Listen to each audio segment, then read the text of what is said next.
मोदी जी ने बनवाया है।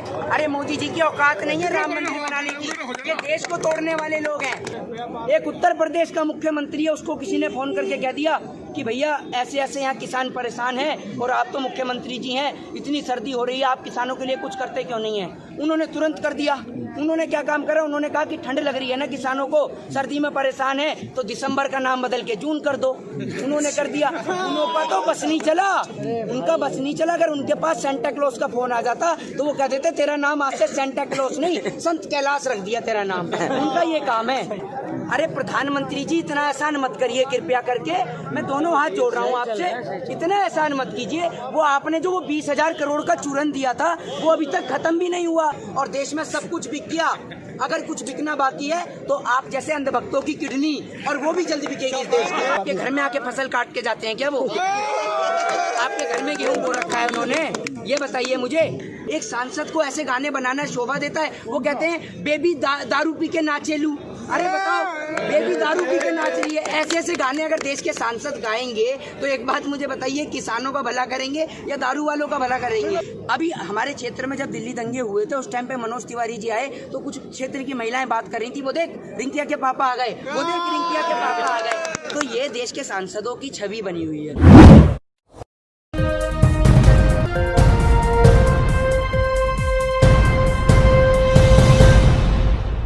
बिहार के किसान आज भी पंजाब और दिल्ली पे निर्भर हैं अपनी फसल को बेचने के लिए। तो अगर आप इस प्रणाली को लागू करेंगे तो मेरे ख्याल से देश का किसान जो है और कर्जे में दबता चला जाएगा। एक सवाल है मेरा, किसान जी, प्रधानमंत्री मोदी ने बोला है कि पूरे हिंदुस्तान के किसान को बराबर का दर्जा मिले, इसीलिए इस कानून को लाया गया है कि जिस तरह पंजाब के अंदर समृद्ध किसान है उसी तरह उत्तर प्रदेश और बिहार में भी लोग समृद्ध बनेंगे। आप प्रधानमंत्री जी की बात पे बहुत यकीन करते हैं और प्रधानमंत्री जी की बात भी बहुत सुनते हैं। आप एक बात मुझे बताइए, प्रधानमंत्री जी की कौन सी बात पे आप यकीन करते हैं? चलिए आप मुझे बताइए, प्रधानमंत्री जी ने लोकसभा चुनाव के दौरान इतने सारे भाषण दिए थे, इतने सारे जुमले छोड़े थे, उनमें से आप मुझे 5 काम बता दीजिए जो देश के प्रधानमंत्री जी ने करे हों। थोड़ा सा दिमाग पे प्रेशर डाल लीजिए। बोला था हटाने के लिए, हटा दिया। अच्छा ठीक है, ठीक, एक मिनट और बताइए, एक ही बता पाएंगे क्या 5 में से? और भी है सर, आत्मनिर्भर का प्रयास कर रहे हैं। उन्होंने बोला कि राम मंदिर बन जाएगा। एक बात मुझे बताइए, आप इस देश में रहते हैं या देश में बाहर से आए हुए हैं कहीं? नहीं, मैं तो फिलहाल यही रहता हूँ। नहीं, मुझे लग रहा है कहीं आपको भी कहीं मोदी सरकार की तरफ से कोई सरकारी मदद आ रही है। एक बात मुझे बताइए, देश के अंदर राम मंदिर को बनाने वाला सिर्फ सुप्रीम कोर्ट है, वरना आप एक बात मुझे बताइए, जिस तरीके से इस देश के अंदर 3 तलाक का मुद्दा संसद से पारित हो सकता है तो भगवान श्री राम को कोर्ट के दरवाजे के चक्कर क्यों लगाने पड़े? मोदी जी ने बनवाया है। अरे मोदी जी की औकात नहीं है राम मंदिर बनाने की, ये देश को तोड़ने वाले लोग हैं। और आपको बता देता हूँ मोदी जी की एक छोटी सी पॉलिसी, ये वोट मांगते हैं सीता के पति के नाम पर और काम करते हैं नीता के पति के नाम पर। और नीता के पति समझ गए आप कौन? अंबानी और अडानी, ये उनके नाम पर काम करते हैं। आत्मनिर्भर बनाने का प्रयास तो कर रहे हैं ना प्रधानमंत्री। आप बन गए आत्मनिर्भर, तो आप भी अपनी पापा जी से कहिए कि अपनी मम्मी को छोड़ दें, बनाइए होते हैं आत्मनिर्भर। क्यों नहीं बनाते उन्हें आत्मनिर्भर? बताइए ना, क्यों नहीं बना रहे आत्मनिर्भर? आप तो बन गए आत्मनिर्भर। आप एक बात मुझे बताइए, एक आम आदमी के घर में इनकम टैक्स की रेड हो जाती है, आप जैसे पत्रकार जो हराम की दलाली खाते हैं उनके घर पे कभी इनकम टैक्स की रेड नहीं होती।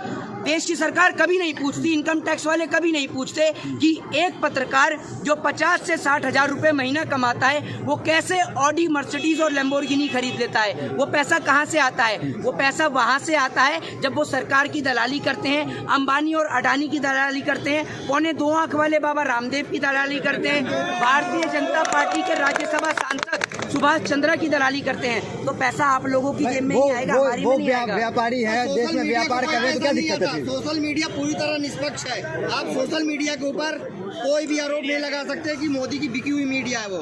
अच्छा, तो आप एक बात मुझे बताइए, मोदी जी की बिकी हुई मीडिया नहीं है तो भारतीय जनता पार्टी के राज्यसभा सांसद सुभाष चंद्रा जी से कहिए अपने चैनल जी न्यूज को बंद कर दें। अर्नब गोस्वामी से कहिए, ठीक है, अंबानी और अडानी के जो चैनल है उनसे कहिए, न्यूज 18 से कहिए, रिपब्लिक भारत से कहिए, डीडी नेशनल से, दूरदर्शन से कहिए। क्यों नहीं कहते आप? सर मैं नेशनल मीडिया की नहीं बात कर रहा हूँ, मैं सोशल मीडिया की बात कर रहा हूँ। आपने बोला सारा मीडिया बिका हुआ है, मैंने अरे मनोज तिवारी जी का क्या है? मनोज तिवारी जी तो नाचने गाने वाले हैं। मनोज तिवारी जी जो एक अंडे के पीछे बिग बॉस के अंदर चीचा लदर करते हैं, आपने देखा ना, ब्राह्मण होकर एक अंडे के पीछे आदमी लड़ रहा है। और वो गाने कैसे कैसे, एक सांसद को ऐसे गाने बनाना शोभा देता है। वो कहते हैं बेबी दारू पी के नाचेलू। अरे बताओ, बेबी दारू पी के नाच रही है। ऐसे ऐसे गाने देश के सांसद गाएंगे तो एक बात मुझे बताइए, किसानों का भला करेंगे या दारू वालों का भला करेंगे?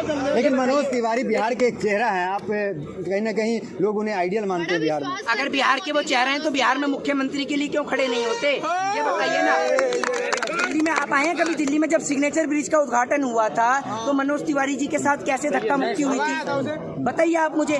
मनोज तिवारी जी से कोई कह दे, अभी हमारे क्षेत्र में जब दिल्ली दंगे हुए थे उस टाइम पे मनोज तिवारी जी आए तो कुछ क्षेत्र की महिलाएं बात कर रही थी, वो देख रिंकिया के पापा आ गए, वो देख रिंकिया के पापा आ गए। तो ये देश के सांसदों की छवि बनी हुई है। और मैं आपको एक बार बताऊं, नाचना गाना गलत नहीं है कि आप कहें कि नाचना गाना गलत है, लेकिन सबका अलग अलग काम है।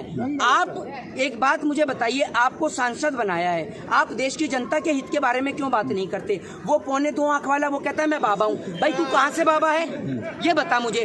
अगर तू बाबा है तो मुझे एक बात बता, जो इतने सारे संत महात्मा बैठे हुए वो क्या है? तूने उठक बैठक लगा के पूरा देश तूने लूट लिया। वो पतंजलि का तू चूरन बांट रहा था, कहाँ गया वो चूरन जो तूने कोरोना की दवाई बनाई थी? वो कोरोना की दवाई कहाँ गई आखिर? और वो कोरोना की दवाई तू अपने वो भारतीय जनता पार्टी के हराम खाऊ प्रवक्ता जो ONGC में पैसा खाता है, संबित पात्रा, उसे क्यों नहीं चटाता जाकर? संबित पात्रा तो कह रहे हैं कि किसान संगठन राजनीति कर रही है। तो आप क्या कर रहे थे? आप क्या कर रहे हैं? आप राजनीति नहीं करते हैं?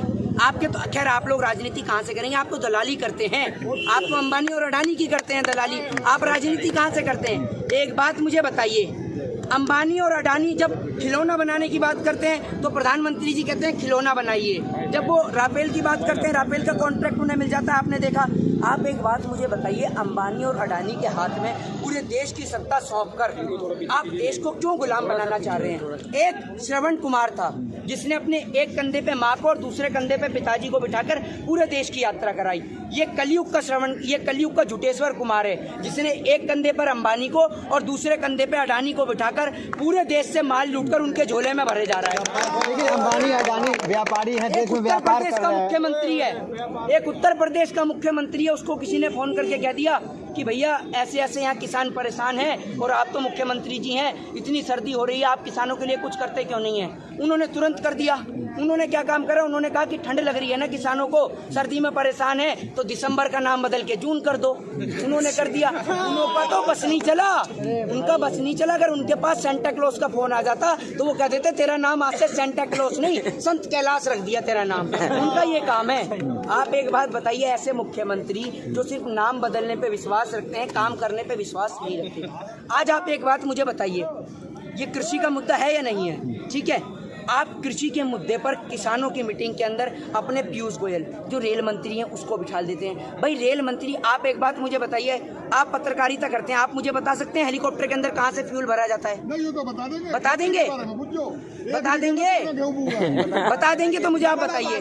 नहीं बता पाएंगे ना, तो एक बात मुझे बताइए, वो रेल मंत्री क्या जाने कि कृषि के बारे में, कृषि क्या होती है? और अगर आपको खेती में इतना फायदा नजर आ रहा है तो आपके जो इतने नाचने गाने वाले प्रवक्ता हैं, ये इतने नाचने गाने वाले सांसद हैं, इनसे खेती करवाइए ना। अगर एक साल में आपके सांसद करोड़पति हो गए तो देश के किसान के लिए भी बिल्कुल लागू कर दीजिएगा। लेकिन आपने कहा तो अमित शाह का बैकग्राउंड तो खेती का है, वो किसान है, तो उनकी बात भी आप नहीं समझ रहे ना। अमित शाह भी तो किसान है, उनकी आपके घर में आके फसल काट के जाते हैं क्या वो? आपके घर में गेहूं बो रखा है उन्होंने? ये बताइए मुझे, मैंने तो नहीं देखा आज तक उन्हें कभी। एक बात बताइए, अगर अमित शाह जी खेती करते हैं तो देश का किसान भी तो खेती कर रहा है। चलिए मुझे एक देश के एक किसान का नाम बता दीजिए जिसका बेटा आज BCCI में सचिव बना हो, लेकिन अमित शाह जी का बेटा बन जाता है। अमित शाह जी का बेटा जानता क्या है क्रिकेट के बारे में? ये तो बताइए मुझे आप, जो BCCI में सचिव बन जाता है। चलिए आप मुझे बताइए, स्मृति ईरानी के बच्चे को कभी आपने बजरंग दल में जाते हुए देखा है? भाजपा के किसी नेता को आपने कभी उनके बच्चों को RSS में जाते हुए देखा है? देश की गरीब जनता के बच्चे आरएसएस और बजरंग दल में मरने के लिए भेज देते हैं और अपने नेताओं को पढ़ने के लिए विदेश भेज देते हैं। पर सरकार तो मना कर रही है ना, साफ मना कर दिया, हम नहीं लेंगे बिल वापस। वो कह रहे हैं संशोधन कर देंगे, लेकिन क्यों नहीं लेंगे? लेंगे। अरे सरकार क्यों नहीं लेगी? सर वो तो ये भी आरोप लगा रहे हैं कि ये जो यहाँ पे आंदोलन चल रहा है सारे बॉर्डर्स पे, ये कांग्रेस के द्वारा और आम आदमी पार्टी के द्वारा करवाया जा रहा है। एक बात मुझे बताइए, अगर आप कह रहे हैं कि ये जो आंदोलन चल रहा है ये विपक्ष के द्वारा चल रहा है, तो आप सत्ता में कैसे आए? आप सत्ता में बेईमानी करके आए हैं क्या? क्योंकि जब आप कह रहे हैं कि जब किसान विपक्ष की इतनी बात मानना है, तो आप सत्ता में कैसे आए? आप बेईमानी करके सत्ता में आए हैं क्या? ये बताइए आप मुझे। देखिए, ऐसा है, इस देश के अंदर बहुत बड़े बड़े व्यापी आंदोलन हुए हैं और जिनके आगे सरकार नतमस्तक हुई है, और मुझे पूर्ण रूप से यकीन है देश के किसान के आगे इस देश की सरकार साक्षात दंडवत प्रणाम करेगी और देश के किसान से दोनों हाथ जोड़कर माफी मांगेगी। क्योंकि एक बात मैं आपको बताऊं, अगर देश की सरकार इन बिलों को वापस ले लेगी, देश के किसान के आगे झुक जाएगी, तो सरकार की छवि घटेगी नहीं, बल्कि देश के किसान की नजर में सरकार की छवि बढ़ जाएगी। लेकिन सरकार प्रयास तो प्रधानमंत्री कर रहे हैं, कक्ष में जा रहे हैं, गुरुद्वारा जा रहे हैं, और उनके नेता कह रहे हैं कि समझदार नहीं, किसान समझ नहीं रहा है। प्रधानमंत्री जी इतना प्रयास करते हैं, बेचारे 18 घंटे काम करके उन्होंने आधा देश बेच दिया। अगर 24 घंटे काम करता है प्रधानमंत्री जी तो पूरा देश ही बेच देता है। और जो आप और हम आज पहन के खड़े हुए ना कपड़े, ये भी बेच देता। जो आदमी कहता है देश का प्रधानमंत्री मैं गधे से प्रेरणा लेता हूँ, ये मैं नहीं कहता, प्रधानमंत्री जी कह रहे हैं कि मैं गधे से प्रेरणा लेता हूँ। जिस देश का प्रधानमंत्री जी गधे से प्रेरणा ले रहा है, वो आपको और हमें क्या देगा?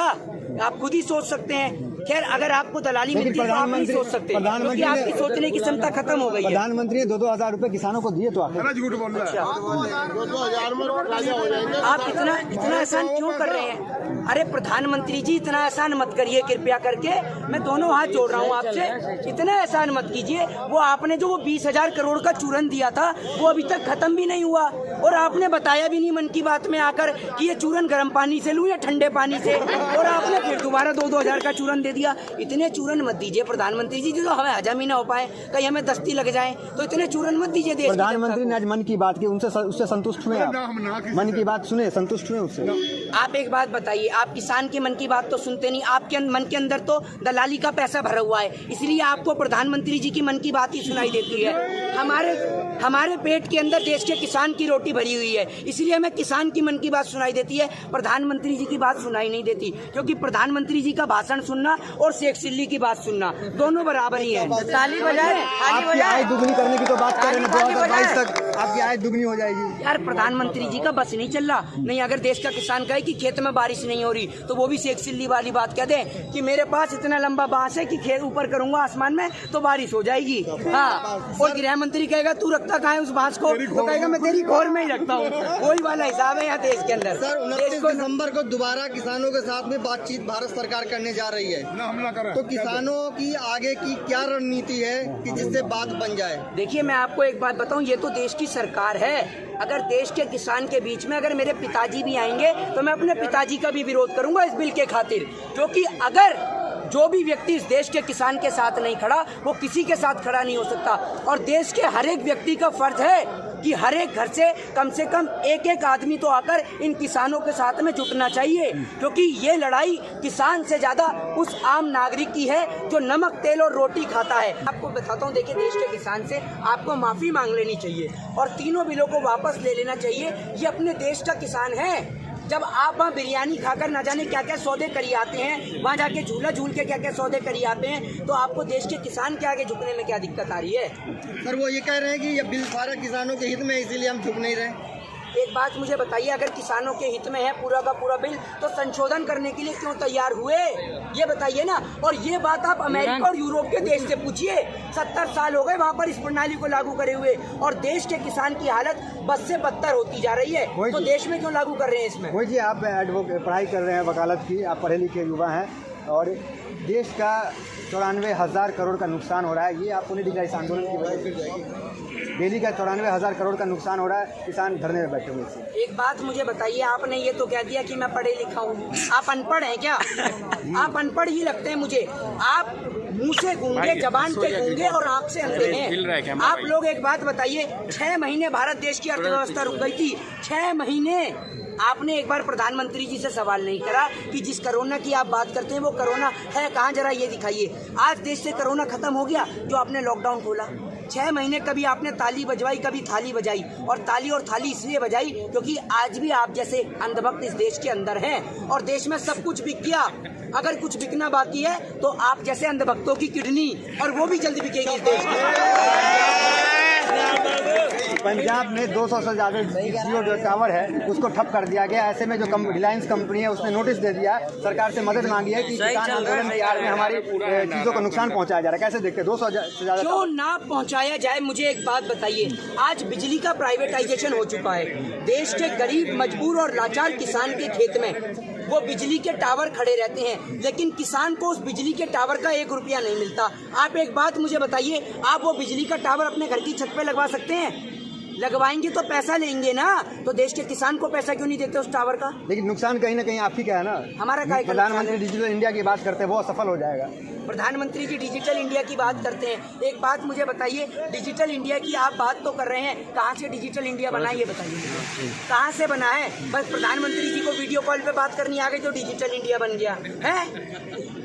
इस बात का डिजिटल इंडिया है क्या? प्रधानमंत्री जी, मैं आपसे इतना कह रहा हूँ कि आप जो कहते हैं ना कभी कभी क्या, आप पहले हमेशा ही कहते थे कि मुझे माँ गंगा बुला रही है, माँ जमुना बुला रही है, मुझे माँ गोदावरी बुला रही है। आपको कोई सी माँ नहीं बुला रही, आपको बुला रही है तो बहन जसोदा गुजरात के अंदर। आप वहाँ पहुँचिए और देश के किसान को माफ करिए। प्रधानमंत्री है, थोड़ी सी शब्दों में मर्यादा रखिए। आपको ना दलाली का इतना पैसा और इतना बुखार चढ़ गया है। आपने रमेश बिदूड़ी के लिए नहीं बोला, जब देश के किसान के लिए वो ऐसे अब शब्दों का इस्तेमाल करता है, ऐसे अमर्यादित शब्दों का इस्तेमाल करता है कि आप और हम बोल भी नहीं सकते, लेकिन वो देश के किसान के लिए बोल रहा है। तब आप गूंगे हो जाते हैं क्या? कि सरकार की दलाली का फेविकॉल आपके गले में अटक जाता है, जो आपके मुंह से आवाज नहीं निकलती और आप गूंगेपन के शिकार हो जाते हैं। जो नहीं बोलते रमेश बिदूड़ी से कि देश के किसान के लिए ऐसे शब्दों का इस्तेमाल कर रहा है, और आतंकवादी बताते हैं देश के किसान को। अरे आतंकवादी है तो देश का नेता जो जाति और धर्म के नाम पर, हिंदू और मुस्लिम के नाम पर, मंदिर और मस्जिद के नाम पर, कास्ट और रिलीजियन के नाम पर देश के अंदर दंगे कराता है, वो देश का आतंकवादी है। अरे क्या वो देश का आतंकवादी हो सकता है जो सरहद पे मातृभूमि की रक्षा करने के लिए अपने बेटे को भेज रहा है और खुद यहाँ पर किसान आंदोलन में आकर फर्ज निभा रहा है? एक बात मुझे बताइए प्रधानमंत्री जी, जब आपकी बूढ़ी माँ सिर्फ आपके खातिर, आपकी कुर्सी के खातिर नोटबंदी की लाइन में लगती हैं तो वो देशभक्त कहलाती हैं, और देश के किसान की माँ जब किसान आंदोलन में होती है तो वो आतंकवादी कहलाती है। ये कहाँ का दोहरा चरित्र है? मतलब आपकी माँ देशभक्त और इस देश के किसान की माँ आतंकवादी, कहाँ से पढ़कर आए हैं आप? जरा ये बताइए, ऐसा दोहरा चरित्र दिखा रहे हैं। इस देश का किसान के साथ खड़ा होना आज आपका भी फर्ज है और मेरा भी फर्ज है। कम से कम आप इंसानियत के नाते तो देश के किसान के साथ खड़े होइए, और अगर इस देश के किसान के ऊपर गोली